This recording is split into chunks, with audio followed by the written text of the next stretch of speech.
வணக்கம். என் பெயர் ஹரி விக்னேஷ். நான் 4ஆம் வகுப்பு பிரிவில் படிக்கின்றேன். என் அப்பாவின் பெயர் கே. சுப்புராயன். என் அம்மாவின் பெயர் ஜி. கலைவாணி.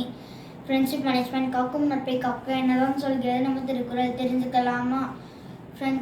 நட்பு ஆராய்தல்ங்கிற தலைப்பில் நான் ஒரு குறளை பாட்டாக பாடப்போகிறேன்.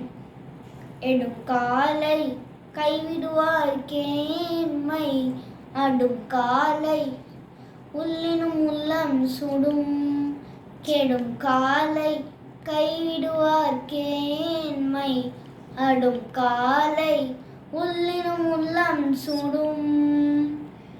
கஷ்ட காலத்துல கைவிட்டதை கடைசி காலத்துல நினைச்சு பார்க்கும் போது மனசளவுல மரண வலியை தரும். கெடும் காலை கைவிடுவார் கேண்மை அடும் காலை உள்ளினும் உள்ளம் சுடும் கெடும் காலை கைவிடுவார் கேண்மை அடும் காலை உள்ளினும் உள்ளம் சுடும். நன்றிங்க.